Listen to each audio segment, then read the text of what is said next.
So hello, what's up mga ka-J-Vlog? Ayan, welcome ulit for another video. And for today's content, ayan, if your first impressions review natin yung bagong labas na Galaxy A07 5G. Finally, lumabas na. Tara, pag-usapan natin.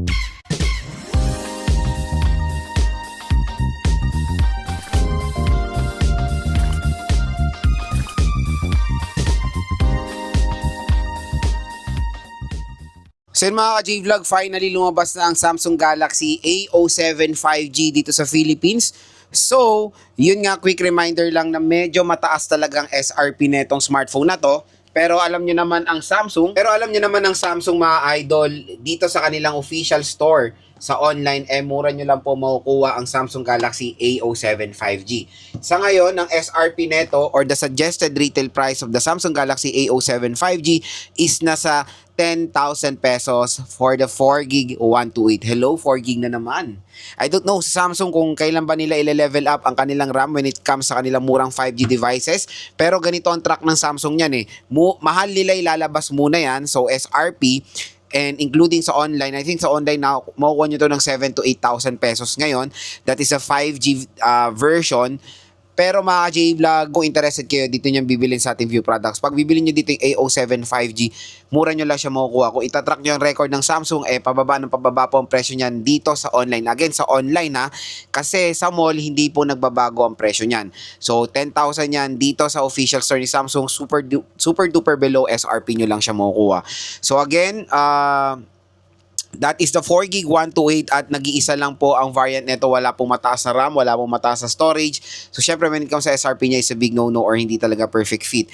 Ang maganda naman balita, the A06 5G is still available sa online at gagawa rin tayo ng mga phone comparable sa A06 versus sa A07 5G kasi pareho silang available. Pero kung itatrack nyo yung record ng Samsung, paunti-unti na nilang aalisin yan kasi yung A06 4G nawala na yan completely at pinalitan ng A07 4G na sobrang mura na rin ngayon. I think 3,000 to 4,000 pesos na lang. Tapos yung A06 5G nasa 4,000 pesos na lang. So sobrang mura na device at gagawa tayo ng phone comparo about dyan mga idol. So dito sa video na to, this is a first impressions review. Nagbibigay ako ng first impression or sa loobin ko sa mga bagong labas sa smartphone, yung price, specs, availability. And of course, kaya ginawa ko na agad tong video na to para maka-generate ng mga special vouchers sa mga consumers natin. Dahil pag dito nyo yung binili sa ating link, mura nyo lang po makukuha ang A07 5G. So usapang display or specification, 6.7 inches with the resolution of HD Plus 720p at PLS LCD po ito, hindi po siya IPS LCD display, and sad to say, still it is a notch display pa rin mga idol. So expect ko na yan kasi parang counterpart lang yan ng A07 4G na super duper same lang sila ng design, same sa A16 LTE, A16 5G, A17 LTE, and A17 5G, lahat yan magkakamukha lang ng mga idol. Kaya hindi ko in-expect na magle-level up sila when it comes sa design or ergonomics nito. Expect nyo kung anong makuha nyo sa 4G version neto when it comes sa build quality and form factor. Same na same din dito sa A07 5G. Next, yung processor syempre ang pinagkaiba dito. The sad part when it comes sa processor niya, still same na same din doon sa A06 5G na sobrang mura na lang po niyan sa online ngayon. 4,000 to 5,000 pesos for the A06. A07 is nasa 8,000 pesos. So again, abangan nyo na lang ito mga ka-J-Vlog magmura dahil possible yan ang papalit sa A06 at pwede nyo rin makuha yan ng 4,000 to 5,000 pesos soon. Again, soon po yan. So, same na same ng processor, MediaTek Dimensity 6300 na very powerful 5G device when it comes sa entry and budget segment. Still dual rear camera system with 50 megapixel main and basura na secondary camera na auxiliary lens, no? So, walang kwenta yung pangalawang camera netong A07. Pero again, for the main camera, let's focus on that. 50 megapixel siya. Don't expect na pag sinabi nilang dual camera, lahat yan magagamit nyo dito. Hindi po. I think it's a marketing getup pa rin ng mga brands. Hindi lang naman Samsung ang gumagawa niyan. Maraming brands ang gumagawa niyan. Sinasabi nilang dual camera, triple camera, pero in reality, isa lang talaga ang gumagana. At yung mga iba is sensors lang. Front-facing camera is 8 megapixel as well. When it comes sa battery, ito yung talagang nag-level up. 6,000 mAh na removable battery coming from 5,000 mAh battery capacity sa A07 4G and A06 5G. And it has a 25 watt fast charging rate. So, syempre, when it comes sa Samsung Galaxy A07, expect nyo na wala po itong charger out of the box. So, no charger out of the box. Slim box siya. Pero minsan may topak ang Samsung na nagbibigay sila ng promotion niyan na nakakatawa lang na yung dapat included sa box ay ginagawa na lang nilang promotional ngayon. Na yun, no worries naman, meron naman tayong nabibiling mga murang charger na third party like Anker, Ugreen, and Romos. The protection, water protection for its SRP and of course sale price is very low compared sa mga brands ngayon na IP64. Ito is IP54, water and dust resistant. So yun mga J-Vlog, na nalaman nyo na yung price, specs, and of course the availability of the Samsung Galaxy A07 5G. Next naman pag-usapan natin yung overall specifications nito, or bibigay ko sa inyo yung first impressions ko, or share ko sa inyo yung first impressions ko sa overall specifications nitong smartphone na to. Again, pwede tayo magbigay ng saloobin sa mga smartphone kahit na wala pa po yung mismong smartphone. Pero alam nyo naman, dito sa ating channel, binibili po natin yung mga yan.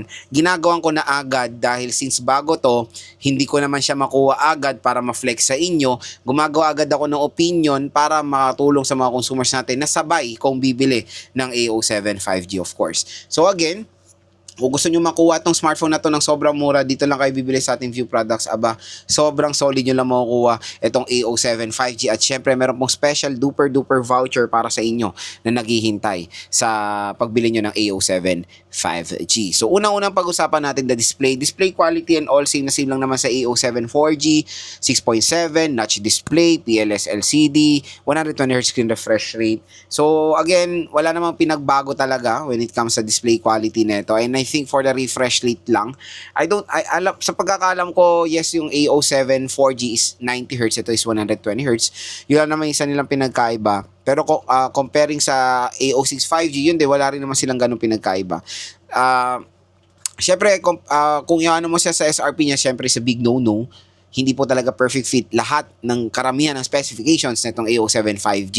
Hindi po bagay for a price na 10,000 pesos. Kaya dapat talaga babaan nila ng presyo nito. So again, inuulit ko, yan ang possible na pwede nyo makuha ang price sa mall. Kasi yan ang kanyang suggested retail price. Okay? So parati tayong bibili dito sa ating link para makuha nyo ng sobrang mura lang itong A07 5G. Next mga ka-J-Vlog, the processor. The processor is, yes, maganda, malakas, pero nakaka-disappoint when it comes sa pagiging successor niya. So, successor to ng A06 5G, pero comparing the specification of A06 5G and A07 5G, wala silang ganon pinagkaiba. Very disappointing lang dito sa part ng A07 5G na sana nilevel up nila kahit konti, tunis sila konti, kahit yung RAM, the camera, tunis nila ng battery, which is good, pero karamihan ng specification nito is almost the same sa A06 5G na again, still available pa rin sa online at yan yung ibang siguro yung option ng mga consumers natin. Pero ulitin ko, bilhin nyo na yung A06 5G dahil mabilis na yan mawawala dahil nandito ng A07 na papalit dyan sa A06 5G. So yun lang, dapat ni-level up nila kasi coming from A07 4G versus the A06 4G, ang laki ng pinagkaiba nila when it comes sa processor. MediaTek Helio, alam ko G85 ba yun? MediaTek Helio G85 tapos G99 na, di ba? Yun yung isang magiging buying factor ng mga consumers natin. Pero dito kasi sa A07 5G, wala siyang pinagkaiba sa A06 5G. Don't get me wrong, the MediaTek Dimensity 6300 is a powerful 5G chipset sa entry-level segment po. Camera, ayun, dual camera siya, pero wag na natin sabihin dual camera kasi pangalawang camera nito basura. So 50 megapixel main camera siya and the secondary camera is auxiliary lens. So, di ko alam kung ano talaga purpose ng aux lens. Mas better sana siguro pakinggan kung ultra wide camera siya or macro lens. Diba? Yung mga useful talagang lente. Pero camera wise, hindi naman sila nagkakalayo ng A06 at A07. Next mga ka-J-Vlog, the battery. Ito yung napakalupit na revamp nila dito sa A07, the battery. So 6,000 mAh. So medyo nakakagulat lang ng Samsung ay nag-offer ngayon ng mga malalaking battery capacity na hindi nila magawa sa flagship. Pero malay natin, magawa na nila sa flagship nila yan. Pero yun, 6,000 mAh, specs wise, napakalaki niyan mga idol. Tapos 25 watt fast charging rate. So pag pinagtabi nyo yung 6,000 na 25 watt fast charging rate niya, siguro mga 1 or 30 minutes pwede nyo ng full charge itong smartphone na to. Again, wala po siyang charger out of the box, which is very disappointing. Asahan nyo na yan sa lahat ng Samsung devices. Huwag nyo nang bilhin yung original charger nila separate. Bumili na lang kayo ng third party brand like Anker, Ugreen at Tromos na sa 500 pesos lang. 2 pirasong charger na sa halaga ng original na Samsung charger, okay? So mas better option, we need to be practical when buying some gadgets, of course. Doon tayo sa makakatipid tayo na subok naman ang brand, okay? So ulitin ko, Anker, Ugreen, and Romos ang pinaka-the best na pwede ko ma-recommend para sa inyo when it comes sa mga third-party chargers. Water resistant is very disappointing din. IP54 water dust resistant, wala rin ganun, ni-level up.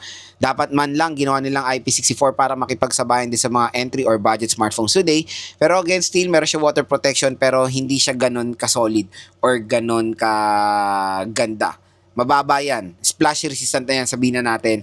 IP64 kasi medyo mas maganda yung protection niyan, mas okay yung enclosure niyan or okay yung yung tinapal nila dyan para hindi talaga pumasok ang tubig.